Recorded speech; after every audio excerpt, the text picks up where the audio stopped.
Chile, el laboratorio donde ha nacido un dios. ¡Wow! Gente linda, he hecho este video para analizar, para mostrar cómo en Chile ha ido pasando un sistema que originalmente era una teoría económica de libre mercado, siguiendo básicamente a grandes rasgos la teoría de Adam Smith, pero con matices después de la escuela de Chicago, que nos ha llevado directamente a básicamente la creencia en una nueva religión donde todo se basa en acumular dinero como un nuevo dios, digamos, en algo que se ha denominado neoliberalismo, aunque los autodenominados liberales dicen que no es un neoliberalismo, sino que es lo mismo que se propuso al principio. Voy a dividir este video en dos partes. La primera va a ser de una revisión de hechos históricos que se pueden revisar en cualquier lugar. Y la segunda es un análisis de los dichos de las mismas personas que se dicen liberalistas en lo económico, principalmente en algunos portales de YouTube, como por ejemplo la Fundación para el Progreso y otros. Empecemos.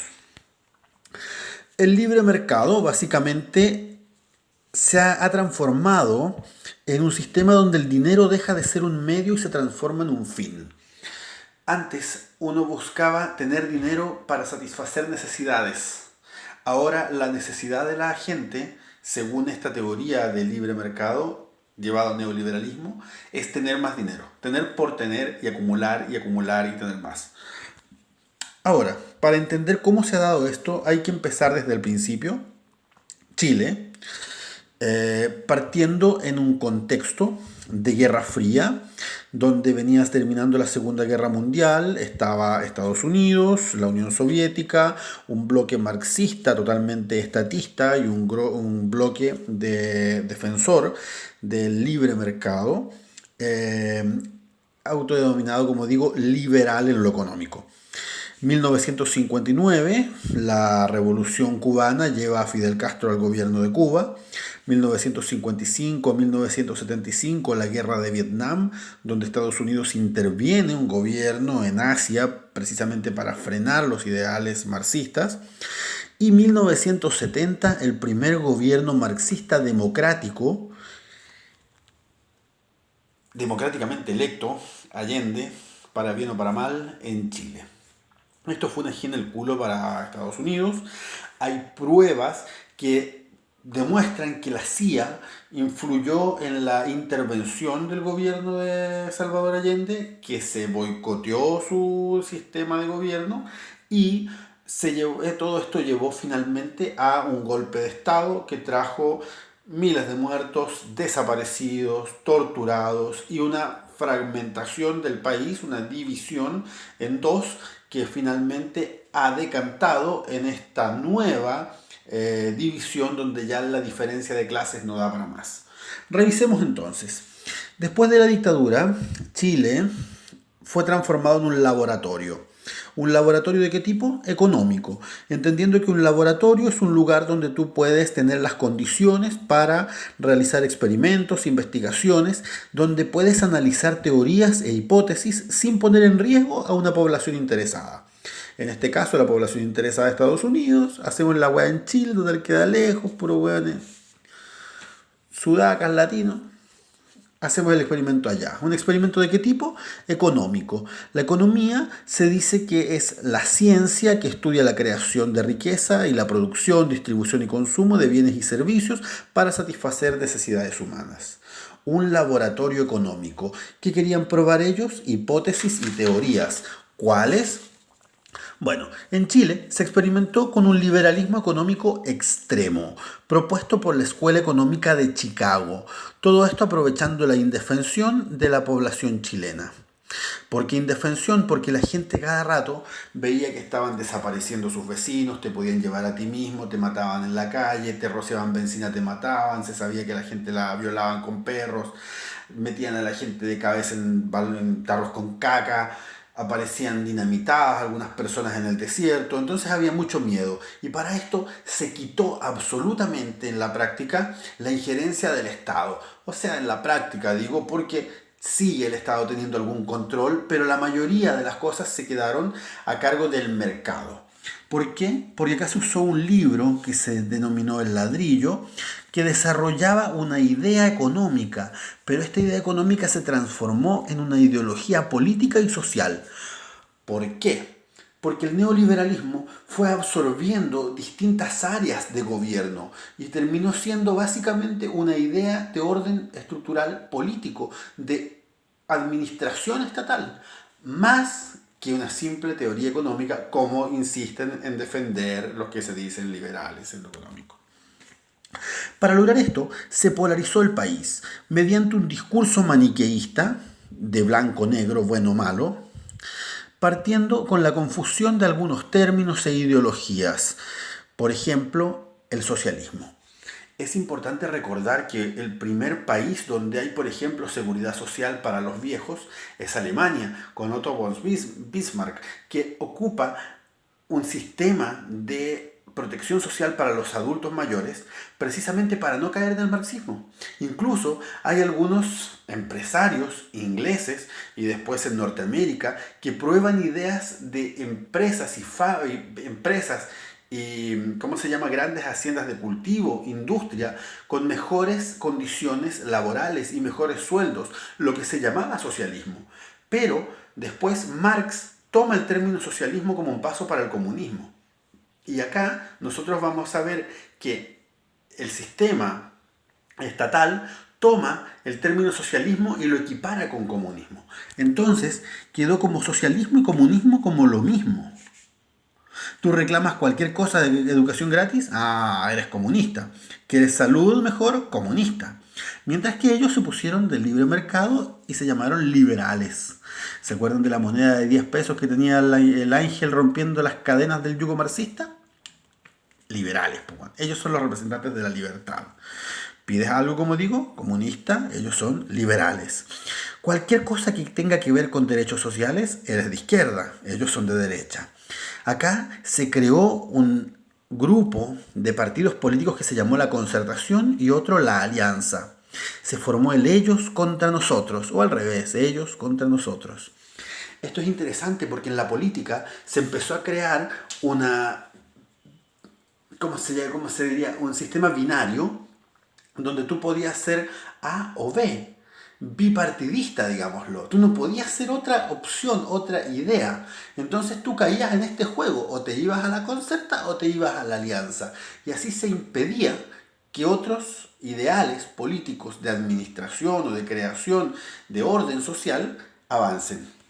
Bueno, la idea principal de todo esto era la eliminación, como he dicho, del control estatal sobre el mercado. El mercado en realidad es el que pasa a controlar lo estatal.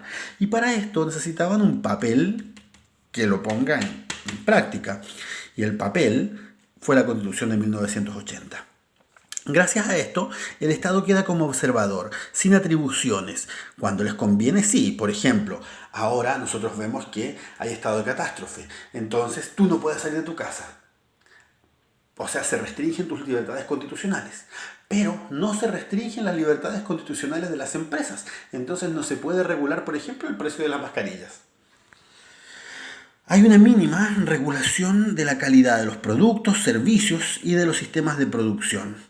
Entonces vemos que CERNAC está parando el dedo. En realidad solo sirve para intermediar. Entonces te cobran algunas empresas intereses que son de usura, que en España estarían presos los dueños de esas empresas que te dan, por ejemplo, créditos de consumo. Hay garantías que no tienen valor. Se te echa a perder algo, vas a reclamar, no te pescan, vas de nuevo, no te pescan. No tienes a quién reclamar porque hay vacíos legales. Entonces, por ejemplo, en Correos se te rompe algo y Correos tiene una ley aparte, ni siquiera CERNAC se puede meter. Entonces, por ejemplo, vemos que las alzas de las ISAPRES, aunque salen perdiendo demandas, se dice que hay 1 millón de demandas que han perdido las ISAPRES en 10 años, pero ellos siguen subiendo los planes y no les importa un pico porque total, CERNAC vale callampa y el Estado es simplemente observador. Vemos que hay abusos al consumidor. Un amigo que nunca usa las autopistas en Santiago, por ejemplo, Manolo, me decía, puya, bueno, a mí me cobraron, no sé, 3 lucas de la otra vez por pasar en la autopista del TAG. Y yo no paso por ahí, pues. Yo le decía, oye, pero no paguís. Y él me dice, puta, después me revientan con intereses. Y si voy a reclamar, tengo que pedir un día de pega, atravesar media ciudad, ir, pelear. puta, por 3 lucas, me sale más barato pagar. O sea, en Chile, en realidad, el consumidor está solo. Pueden abusar como quieren de él. Y vemos también que hay contaminación, por ejemplo, en las zonas de sacrificio, los riles que tiraba la planta de celulosa de San José de la Mariquina al río Cruces. Vemos que hay depredación de recursos como el agua, la sequía en Petorca. Y vemos que hay destrucción ambiental como los monocultivos de pino en el centro del país que están desertificando también todo. Esto no actuó solo, porque vino, por ejemplo, la constitución del 80, vino de la mano con otras cosas, entre las que estaba, por ejemplo, la privatización de propiedades estatales y de recursos estratégicos. Hasta el agua la privatizaron, que es lo cuático, que acá también privatizaron garantías sociales, como por ejemplo la salud y la educación. Pero acuérdate, si tú reclamas por salud o por educación, como estos weones lo tienen todo dividido en A o B, tú de inmediato eres comunista. Y el comunismo incluso estuvo prohibido. Entonces nadie quiere reclamar para no ser tachado de comunista. Esto todo siguió avanzando más aún, por ejemplo, con la manipulación de leyes que privilegiaron la propiedad sobre todo lo demás y beneficiaron tributariamente incluso a los más ricos. Y luego permitieron una ley de libre comercio, perjudicando la industria nacional. ¿A qué me refiero con esto? El libre comercio es el comercio que se da entre los países. Si ustedes se acuerdan, muchos pudieron tener chombas o Montgomery de Bellavista Oveja Tomé. O tomar café en una taza Losapenco. Los platos Losapenco, ¿se acuerdan los blancos? Todo eso cagó, quebró. ¿Por qué? Porque se empezó a importar de China. Tremendos barcos con platos, con chombas. Cagó la industria nacional. Esto sumado a que los ricos pagan un mínimo de tributo.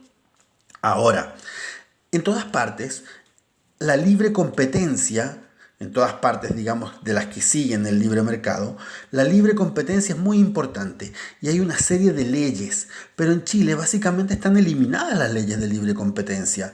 ¿Por qué? Porque hay una Fiscalía Económica Nacional y un Tribunal de Libre Competencia que valen callampa. No tienen básicamente peso, son inofensivos y dan penas que son para la risa. Entonces vemos que en otros países están prohibidos los monopolios, pero en Chile, por ejemplo, el negocio del retail está todo llevado casi por oligopolios. No es una sola empresa, pero ¿son cuántas? 2. Hay colusiones. Estas 2 empresas que son dueñas de todo, o 3, o las farmacias que digamos 4, se ponen de acuerdo y suben los precios como quieren. Evaden impuestos, eluden, hacen fraudes al fisco. En Alemania, que sigue también una economía donde el libre mercado es importante, está sumamente prohibido, es de lo que más se castiga. En Chile, cualquiera de las grandes empresas evade como quiere, el Estado la perdona. Uso de información privilegiada. La esposa del hijo de Bachelet hizo uso de información privilegiada cuando la pillaron con el caso de Ábalos. Bueno, en Chile todas estas cosas que en los países que realmente son de libre mercado, digamos, esto se puede hacer de manera salvaje. Ahora, ¿por qué se puede hacer todo esto? Porque el Estado es observador. ¿Y por qué es observador? Por la Constitución del 80. Bueno, aparte de esto, como Chile es un laboratorio, se empezó a hacer el uso de la deuda como herramienta de control. Entrega de créditos a la población sin educación financiera y con mucha letra chica. ¿A qué me refiero con esto? En Chile se empezó a ocupar el sistema de dinero plástico, de tarjetas de crédito. Entonces vemos que la gente se empezó a endeudar y la única manera de tener cosas muchas veces era endeudarse. De esta manera, Chile no aparece dentro de los países con más altos índices de pobreza. Pero las personas de los estratos sociales más bajos en realidad no tienen riqueza positiva, tienen lo que se llama riqueza pero negativa. ¿Por qué? Porque si una persona de población vendiera incluso todas las cosas que tiene, quizás hasta su casa, no alcanza a pagar las deudas que tiene, porque muchas veces entre ellas está la casa o los estudios, que de inmediato son millones de pesos. Imagínense en todas las personas que tenemos estudios universitarios, que debemos el crédito y que no tenemos, por ejemplo, casa propia. Aunque vendamos hasta nuestro boxer, no logramos pagar lo que debemos. No tenemos riqueza positiva, tenemos riqueza negativa, debemos plata. Bueno, todo esto va de la mano también con los aumentos intencionales que se han visto de cesantía. ¿Por qué se hace esto? Porque claro, si tú tienes más cesantía, tiene más población buscando pega. Entonces el valor del insumo trabajo baja, es menos. Y por lo tanto te pueden pagar lo que quieran. Es básicamente una esclavitud por hambre. En vez de cagarte de hambre, trabajas por el mínimo. Y esto vemos que lo hizo Pinochet. Pinochet lo hizo con el PEM, el Plan de Empleo Mínimo, y el POG, Programa Obrero de Jefes de Hogar, me parece que significaba este. Así, con el PEM y el POG se hicieron un montón de plazas, carreteras, avenidas en Chile. A la gente le pagaban el equivalente, dicen, a un quintal, un poquito más de harina por mes de trabajo de repente. Entonces aquí fue cuando, por ejemplo, muchas personas, yo era niño en ese tiempo, nos fuimos de Chile, nos fuimos a Argentina, por ejemplo, que abrió fronteras Alfonsín porque Pinochet tenía la cagada en Chile. Ahora, el hueón de Axel Kaiser, que es uno de los principales profetas, poco menos del neoliberalismo, propone que habría que terminar con el sueldo mínimo. Él dice que todo debe regularlo el mercado, o sea, las empresas que te paguen lo que quieran, pero como hay un montón de cesantía, dije, te podrían pagar el mínimo. Y tú terminarías, para evitar el hambre, básicamente siendo esclavo. Bueno, esto se acompaña con una reducción del poder sindical. Vamos a tener videos para ver el asunto gremial y sindical. Pero se reduce este poder. ¿Cómo se reduce? Porque se transforman los dirigentes sindicales o gremiales en operadores políticos. Ejemplo claro que hemos tenido en el colegio de profesores, yo soy profesor colegiado, Gajardo, que le arreglaba las cosas para no hacer lolitas a la Bachelet, y Mario Aguilar, que ahora está haciendo lo mismo, pero para el caso de Piñera. Logró el puesto prometiéndole a los profesores más ancianos de nuestros colegas que iba a luchar por la deuda histórica. Se olvidó. En este momento no ha peleado por el cambio de reglas que se le está haciendo a los profesores con el asunto de la educación a distancia, que lo están haciendo lo mejor que pueden. Ni siquiera se puso bien los pantalones con que pongan un ministro de educación que sea profesor. Ahí vemos que realmente un dirigente gremial está trabajando para no hacerle olas al gobierno, incluso tirándole a veces salvavidas. ¿Se entiende? Una de las cosas primeras que hay que empezar a hacer ahora, antes de que ¿cómo se llama? Piñera vuelva a reorganizar sus fichas, digamos, es fortalecer los sindicatos. Hacer que, por ejemplo, los dirigentes, para que no sean operadores políticos, si es que no cumplen con algo, fuera, que se puedan revocar los cargos. Y acá además vamos a ver que hay una separación de una clase política. Entonces la clase política actúa como clase, no actúa para los votantes, por el bien de los votantes, actúa como clase política. ¿Por qué creen que Lavallejos, por ejemplo, con todo lo que gana, una vez llegó con su guagua al Congreso diciendo que ella no tenía plata para pagarle a una nana? ¿Por qué creen que no se ha conseguido todavía bajar los sueldos de los parlamentarios? ¿Por qué creen que no han renunciado, como propuso la Pamela Giles y Florcita Motuda, que se vayan todos? No se van a ir porque es una clase política que está de la mano con la clase empresarial. Esto nos lleva básicamente a que Chile se ha convertido en un país con ejército, pero sin soberanía. ¿Por qué? Porque sí, tiene un mapa protegido, que todos dicen, no, si esto es chileno, pero no hay soberanía económica. Las carreteras, la luz, el agua, lo más importante de la minería casi, extranjero. No hay soberanía alimentaria. Vemos que se importa carne de Estados Unidos, de Brasil, se importa leche. No hay prácticamente industria nacional. Todo se importa de China o de otros lados. Esto es terrible, porque por ejemplo nosotros vamos a ver que en Chile se importa leche de Brasil, de inferior calidad a la leche chilena. Pero la leche chilena se exporta, ¿sabían? ¿Ustedes saben que en el campo a los productores de leche les pagan como 180, 200 pesos por litro de leche? Y tú la pagas en el supermercado a 700 u 800 pesos. ¿Vale tanto la caja de Tetra? ¿Vale 600 pesos esa caja? No, pues, alguna maña hay ahí, ¿cierto?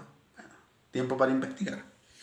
Y todo esto, este nuevo Dios que es el dinero y el guardar dinero que se empezó a establecer sólidamente gracias a la Constitución del 80, gracias a esta división, este dividir el país en dos, ha permitido una concentración máxima de la riqueza.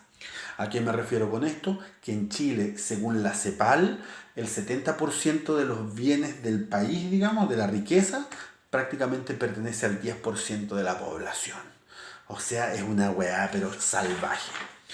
Estos son datos, ustedes lo pueden revisar. He hecho un resumen de cómo desde 1970 básicamente, cuando hubo un gobierno democráticamente electo de corte marxista, se enojó Estados Unidos y empezó este laboratorio que nos ha llevado en la actualidad al surgimiento de un neoliberalismo establecido. Ahora voy a hablar de la ideología subyacente, la ideología que hay debajo. Primero, hay un principio acumulador compulsivo. Acá, como dije al principio, ya no es tener plata para comprarme una cerveza, pagar mi casa, comprar ropa, comprar alimento. Es tener, más. Loco, fíjense en Piñera. Tiene una de las fortunas más grandes del mundo. El weón, en vez de dejar la plata pagando impuestos en Chile, se la lleva para paraísos fiscales. Ni siquiera fue capaz de pagar los tributos de su casa en Caburga, cuando eso para él es un pelo de la cola. Mandó a su hija a estudiar al extranjero con una beca para los profesionales más pobres. O sea, weas que son pero muy pequeñas para él, igual las roba del Estado. O sea, aquí vemos que hay un principio compulsivo del acumulador. Es casi como el mal de Diógenes, pero a la inversa. ¿Cachai? Pero esto tiene un discurso de justificación. Ellos lo justifican. Y las justificaciones que tienen en realidad son básicamente de fuertes ideas sociopáticas. Las sociopatías son enfermedades psicológicas que te impiden vivir en sociedad, te llevan a ser impulsivo, te llevan a tener actitudes antisociales. Por ejemplo, estos hueones tienen una negación de la valoración de lo social. Para ellos lo social no importa. Esto es recuático porque se olvidan que el dinero es un constructo social. Si no hubiera sociedad, el dinero no vale nada. Pero para ellos, lo social vale callampa. A ellos les importa, según ellos, según su discurso, el esfuerzo individual, la libertad individual. Ellos básicamente hacen una negación de los derechos humanos. De los derechos sociales. ¿Por qué? Porque ellos dicen que, por ejemplo, si tú ocupas impuestos para hacer un hospital para la gente pobre, estás ocupando plata de todos porque los impuestos son de todos. Que si tú das una jubilación, una pensión de jubilación a la gente, estás ocupando plata estatal. Entonces es plata de todos. No deberían darlo. Entonces ellos niegan los derechos sociales. Esto es cuático, porque como vimos en otro video anterior, existe el contrato social. Yo vivo en sociedad para obtener algunos beneficios, obtener seguridad, pues. Estos locos dicen que no habría que hacerlo. Y con esto, básicamente niegan los derechos humanos, porque entre los derechos humanos aparece, por ejemplo, el derecho a descanso, el derecho a seguridad social y el derecho a la educación. O sea, estos hueones se justifican en base a la negación de los derechos humanos como trasfondo.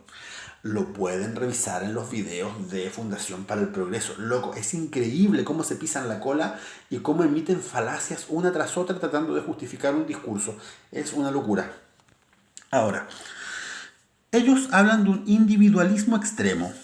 Y esto es bien interesante porque tienen un discurso, pero la realidad es absolutamente distinta, pero lo defienden como que fuera cierto. Hablan todo el tiempo de la meritocracia, del valor del esfuerzo. Pero en realidad, todo el valor que tienen estos hueones grandes empresarios se sabe que es nepotista. Son familiares, son amigos, son grupos cerrados que se traspasan el poder. ¿En qué ha trabajado Axel Kaiser? ¿En qué han trabajado esos hueones?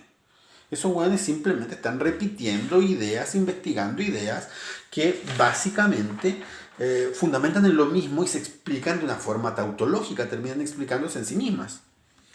Hablan de la igualdad de oportunidades todo el tiempo. No, es que las oportunidades tienen que ser iguales y eso permite que toda la sociedad surja según los méritos de cada uno. Claro, pero ellos las oportunidades te las venden. Por ejemplo, Axel Kaiser en un video sale diciendo: la educación es un bien de consumo porque permite lucrar en el futuro. Es una locura, porque si ustedes lo piensan, por ejemplo, países, sin defender las tonteras que hace Maduro, países como Venezuela tienen universidad gratuita. Y Chile se aprovechó básicamente de la universidad gratuita venezolana, llamando profesionales de muy buena calidad a trabajar en Chile. Pero con eso más encima está mariconeando a los profesionales chilenos que se endeudan para poder estudiar. O sea, Chile está parasitando a sus propios profesionales, importando profesionales desde afuera, y más encima, aparte de este este parasitaje, digamos, ni siquiera reconoce la utilidad de la educación como un bien social, porque la educación permite que los países crezcan, po, weón. Entonces acá vemos, te proponen la igualdad de oportunidades, pero te las venden. Te venden las oportunidades. Hablan de que hay que pagar si se usa algo ajeno. No, si es que alguien va a ocupar algo que es del Estado, debiera pagar porque eso es ajeno. Pero ojalá sus empresas no tuvieran que pagar tributos. O sea, que las empresas no paguen impuestos, pero que ocupen las carreteras, los puentes, que ocupen todo lo que puedan. Que las grandes forestales tengan a los pacos de punto fijo cuidándolas todo el tiempo que puedan. Que los barrios más cuicos tengan pacos de punto fijo, ojalá todo el tiempo que puedan. O sea, tú ves que por una parte te dicen no hay que ocupar lo estatal, pero ellos le sacan el mayor jugo posible. Vemos que hablan mucho de la defensa de la democracia, pero ellos mismos hay videos donde dicen no las ideas de las grandes mayorías. Hay unos videos muy cuáticos porque hablan, en estos videos, como les digo, de Fundación para el Progreso, hablan, por ejemplo, de lo peligroso que era Allende, de lo malo, de lo peligroso que es el pensamiento de Allende, de lograr que el marxismo tenga un sustento democrático. ¿Me entienden? O sea, ellos defienden la democracia, pero cuando les conviene a ellos. Ahora quizás ustedes me entiendan por qué en Venezuela, habiendo elecciones, muchas veces gana Chávez o Maduro, independientemente de lo que yo opine de ellos. Pero ganan, pues. Y lo que dicen los liberales es que esto no es democrático. ¿Te das cuenta? O sea, hay una mayoría que apoya a Maduro, pero para ellos no es democrático. En cambio, en Chile, Piñera llegó a estar con el 6% de aprobación, según las encuestas CADEM, que son de sus mismos amigos, pero ahí sí es democrático, po. O sea, es una defensa de la democracia cuando les conviene. Cuando le conviene a los pobres, no. Ahora, hacen una defensa del Estado de Derecho y de la propiedad. Esto es recuático, porque ellos no respetan los derechos humanos. Ya dijimos, los derechos humanos son vistos básicamente como parasitar con los derechos sociales el valor de todos. No respetan los derechos humanos. No respetan a los pueblos indígenas. No, porque la agricultura indígena no rinde tanto y hay que industrializar según la, ¿cómo se llama? Según los intereses del mercado. Entonces se le pueden quitar los terrenos a quienes producen menos. Hay una filósofa que se llama Ayn Rand, que la siguen mucho estos liberales, y ella, por ejemplo, justifica la invasión israelí en tierras palestinas, siendo que ella, según su historia biográfica, tuvo que escapar de Rusia, pero ella igual justifica que otra gente le robe en su casa, porque Israel estaría haciendo mejor uso industrial de la tierra. ¿Cachai? O sea, los hueones al nativo, al dueño milenario de las tierras, le quitan, aunque ellos defienden el Estado de Derecho y la propiedad. Pero tu propiedad no, po. El Estado ahí te la puede quitar para entregárselas a AFP. O sea, la libertad de la propiedad se la pasan por la callampa. Bueno, dicen no creer en mesianismos de izquierda, no creer en esto del hombre nuevo, del Che Guevara que dice yo voy a salvar a la humanidad y crear un hombre nuevo. Pero si tú escuchas realmente a personas como Axel Caca o a otros que salen en sus programas, loco, es un dogma, son dueños de la verdad, es una religión básicamente. Es cuático, porque acá se está creando una nueva monarquía, pero es una monarquía corporativa, son las empresas. Entonces estos güeyes se casan entre ellos, viven en los mismos lugares, van de vacaciones a los mismos lugares. Es una élite, es una monarquía, igual que los reyes. No es aristocrática, es corporativa. Y básicamente como esto es casi una nueva religión, la libertad para ellos se ha vuelto una teocracia, puan. Mandan casi como los mismos hueones electos por el mercado. Y justo los más exitosos son los empresarios, puan. Entonces los empresarios son los más libres, puan. Son los más buenos. Y ellos se supone que dan movimiento a la economía. Entonces hay que seguir su ejemplo. El problema es que esto vuelve a la libertad una palabra vacía. Porque la libertad es libertad solo según tu poder adquisitivo. Tanto tienes, tanto vales. Tanto tienes, a tales lugares puedes ir. No cualquiera va a vacacionar a Reñaca. No cualquiera va de vacaciones a Disney World. Tanto tienes, tanto vales. Si no tienes, trabajas para mí. ¿Y trabajas para mí para qué? ¿Por qué? Por sueldos de hambre. Por una esclavitud, básicamente, de hambre. Lo bueno es que ahora tenemos un poco de tiempo. Yo voy a seguir haciendo algunos videos para explicarles cómo funciona esta ideología liberal de mercado. Voy a hacer un video para complementar con algunas ideas que realmente son repugnantes. Estos buenos habría que meterlos a un manicomio por lo vacío más encima de las ideas que defienden. Y no olvidemos nunca que otro mundo nuevo es posible, que está creciendo en este instante y que lo llevamos en nuestros corazones. Los quiero mucho.